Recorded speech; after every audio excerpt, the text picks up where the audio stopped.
ఇది శ్రీ కళ్యాణ రామచంద్ర స్వామి దేవాలయం, గుమ్మడిదల, జిన్నారం మండలం, సంగారెడ్డి జిల్లా, తెలంగాణలో కలదు.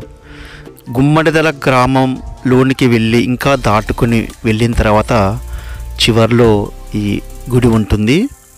ఇది 1000 సంవత్సరాల నాటి గుడి. ఈ గుడి ఎన్నో ప్రాముఖ్యతలు కలిగి ఉన్నటువంటిది. భద్రాచలం రామచంద్రాలయం కంటే కూడా పాతదని ఇక్కడ ఉన్న స్థానికులు చెప్తున్నారు. ఆలయం ముందున్నటువంటి ఈ రాతి స్తంభాల మీద కళ్యాణ మండపం వేసి ఇక్కడ శ్రీరాముల వారి కళ్యాణం, సీతారాముల కళ్యాణం చాలా వైభవంగా చేస్తారు.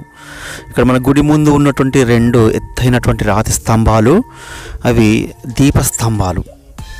అది ఈ 2 కాక మనకు ధ్వజస్తంభం కూడా ఉంటుంది. ఇది మనకు ఎంట్రన్స్ నుంచి వచ్చాక ఇక్కడ గుళ్ళోకి వెళ్ళే ముందు ఒక 4 కాళ్ళ మండపం చాలా అందంగా ఉంటుంది. రాతి నిర్మాణం అద్భుతంగా ఉన్నది. దేవాలయం యొక్క పైభాగంలో గోవర్ధనగిరి ఎత్తుకున్నటువంటి శ్రీకృష్ణుడు కానీ, రకరకాలైనటువంటి వానరసేన, దేవుళ్ళ యొక్క చిత్రాలు అక్కడ చెక్కినారు.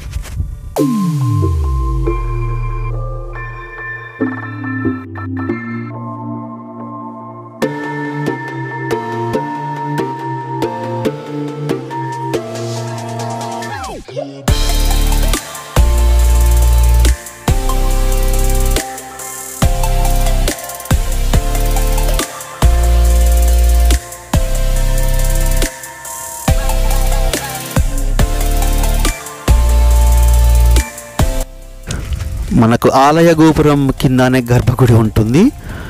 గర్భగుడి చేరుకోవాలంటే మనకు మొత్తం 3 రూములు ఉంటాయి. ముందు గుళ్ళోకి వెళ్ళగానే ఒక హాలు ఉంటుంది, తర్వాత ఒక చిన్న గది ఉంటుంది. ఆ 2 గదులు దాటుకున్నాక గర్భగుడిలోకి వెళ్తాము. అయితే గర్భగుడిలోకి ఎవరికి అనుమతి లేదు. 2 గదుల వరకు మాత్రము అనుమతించారు.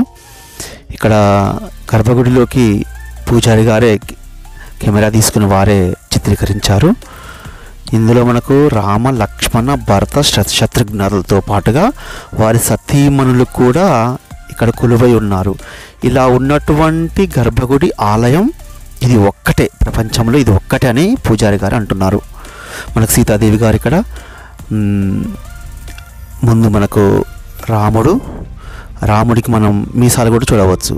అయితే ఈ మీసాలు ఎన్నో సంవత్సరాలుగా పూజలు చేస్తున్నప్పటికీ ఎవరు గమనించలేదు. ఈ మధ్య కాలంలోనే గమనించారట.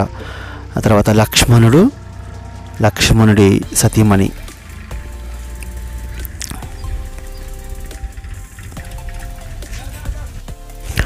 ముందు వరుసలో రామ, లక్ష్మణులు సతీ సమేతంగా ఉన్నారు. తర్వాత వెనకాల వరుసలో భరత, శత్రుఘ్నులు వారి సతీ మనులతో కొలువై ఉన్నారు ఇక్కడ.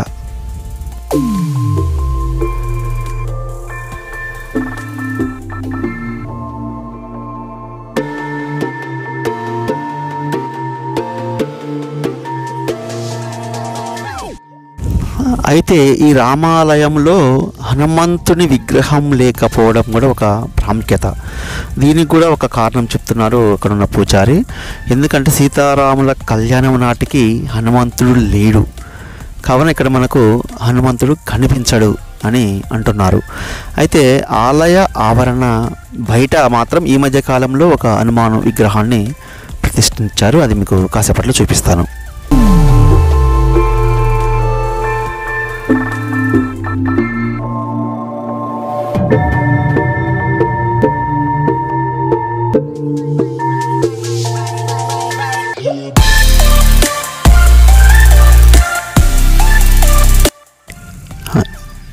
ఇప్పుడు మనకు కనిపిస్తున్నది శత్రుఘ్నుని భార్య శృతకీర్తి. ఈ యొక్క విగ్రహానికి మాత్రం మకర తోరణం ఉండదు. మిగిలిన అన్ని విగ్రహాలకు మకర తోరణం మనం గమనించవచ్చు. ఎందుకంటే మధ్యలో అది విధ్వంసం చేశారు అని అక్కడ ఆలయ పూజారి చెప్పడం జరిగింది. అయితే ఆ విగ్రహాన్ని ఇక్కడ ధ్వజస్తంభం ఆలయ రెనోవేషన్ చేసేటప్పుడు అందులోనే పూడ్చివేశారట. పాదాలు మాత్రం మనం అక్కడ ముందు విగ్రహాల ముందు చూడవచ్చు మనం ఇక్కడ.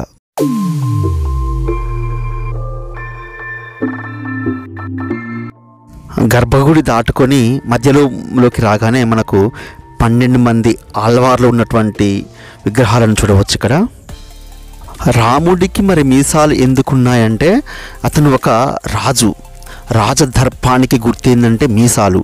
అంటే అతను ఒక రాజు అని చూపించడానికి ఆ యొక్క శిల్పంలో, ఆ యొక్క విగ్రహంలో మీసాలను చూపించడం జరిగింది.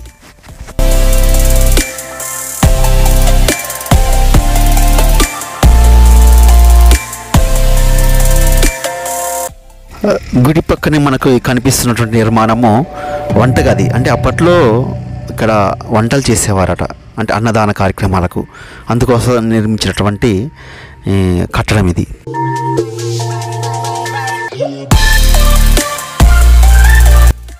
గుడి నుంచి బయటికి రాగానే రథం వెనకాల ఉన్నటువంటి ఈ ప్రదేశంలో సొరంగం కూడా ఉండినట. ఇక్కడ మనకు ఊళ్ళో కూడా పెద్ద బురుజు ఉంటుంది, అక్కడి వరకు కూడా సొరంగం ఉంది అని ఇక్కడ ఉన్నటువంటి స్థానికులు చెప్పడం జరిగింది. ఇది హనుమాను విగ్రహం. ఇక్కడ బయట ఈ మధ్య కాలంలో పెట్టినటువంటి హనుమాన్ విగ్రహం అది.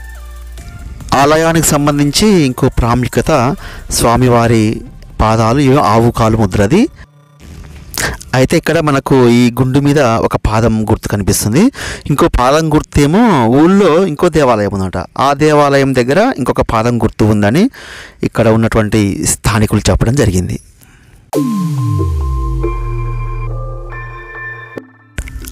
ఆలయం మూసివేశాక కూడా స్వామివారిని దర్శనం చేసుకునేకి ఇక్కడ ఒక రంధ్రం పెట్టారు. మనం ఈ రంధ్రం గుండా ఒక రాముల వారు ఒక్కరు మాత్రమే కనిపిస్తారు. మనకు కెమెరాలో కనిపించడం లేదు, అది మామూలు కన్నుతో చూస్తే మాత్రం మనకు కనిపిస్తుంది.